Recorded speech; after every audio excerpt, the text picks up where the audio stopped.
ارسطاطوس تعارف ہیروفیلوس کے بعد مدرسہ اسکندریہ کا دوسرا بڑا اور نامور طبیب ارسطاطوس گزرا ہے۔ اس نے ہیروفیلوس کے تشریحی اور منافع الاعضاء پر کیے گئے کام کو آگے بڑھایا۔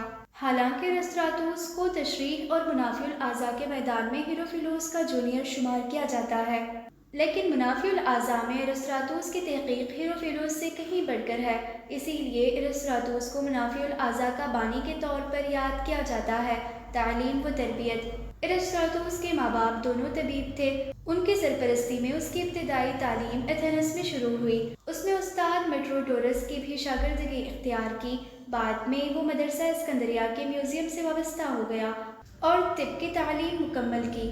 فضل و کمال ارسطاطوس ایک طبیب، محقق اور مصنف تھا، لیکن منافع الاعضاء میں تحقیق کی بنا پر شہرت پائی۔ حالانکہ علم تشریح اور منافع الاعضاء دونوں میں اس کی خدمات قابل ستائش ہیں، لیکن خاص طور سے منافع الاعضاء میں اس کو درس حاصل تھی۔ اس کے فضل و کمال کا اندازہ اس بات سے بھی ہوتا ہے کہ مشہور و معروف عظیم یونانی فلسفی ارسطو نے اس کو اپنا داماد بنا لیا تھا۔ ارسطاطوس اور منافع الاعضاء ارسطاطوس نے منافع الاعضاء کی بنیاد بحیثیت ایک علیحدہ اور مکمل فن کے ڈالی۔ اس نے اپنی تحقیقات کے لیے مختلف تجربات و مشاہدات کیے۔ اس نے بدن انسان کی ساخت اور افعال کا جانوروں کی ساخت اور افعال سے تقابلی مطالعہ کیا۔ اس کے لیے جانوروں کا ڈسیکشن کیا۔ اس نے رائے قائم کی کہ جانوروں کے دماغ سے انسان کے دماغ کی ساخت پیچیدہ ہے، جس کی وجہ انسان کی اعلیٰ ذہانت ہے۔ ارسطاطوس کے اہم انکشافات میں دماغ کی ساخت و افعال، اعصاب کے افعال اور قلب و روح کے افعال شامل ہیں۔ اس نے بتایا کہ ہر ایک عضو میں شرائین، اوردہ اور اعصاب موجود ہیں جو اس کے افعال کے لیے ضروری ہیں۔ اس نے عروق دمویہ کو ساخت کے اعتبار سے نہیں بلکہ افعال کے اعتبار سے تقسیم کیا۔ اس نے تفصیل پیش کی کہ شرائین قلب سے نکلتی ہیں اور وریدیں جگر سے نکلتی ہیں۔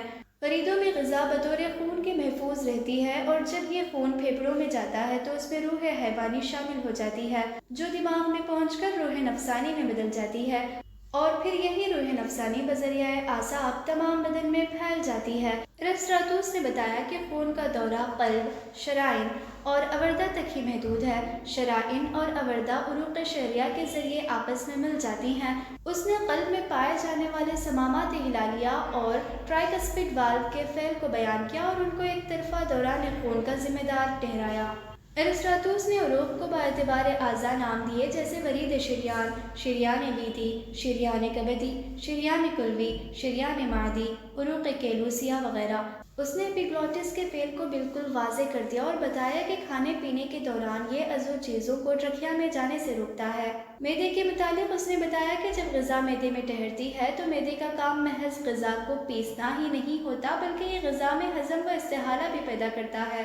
ارسطاطوس نے ہی پیتھولوجیکل اناٹومی کی ابتدا کی اور سب سے پہلے نمونیا میں مبتلا پھیپھڑے کو ڈسیکٹ کیا اور مرض کے نتیجے میں ہونے والی ساخت کی تبدیلیوں کو بیان کیا۔ اس نے اسائٹس اور سیروسس آف لیور کے درمیان تعلق کی وضاحت کی۔ بے شک منافع الاعضاء کے تعلق سے ارسطاطوس کی خدمات غیر معمولی ہے، لیکن اس نے تشریح اور دوسرے شعبوں میں بھی نمایاں کام کیا ہے۔ ارسطاطوس بحیثیت طبیب ارسطاطوس ایک اچھا طبیب بھی تھا۔ بقراط کے بعض نظریات سے اختلاف رکھتے ہوئے بھی ان کے اصول علاج کو مانتا تھا۔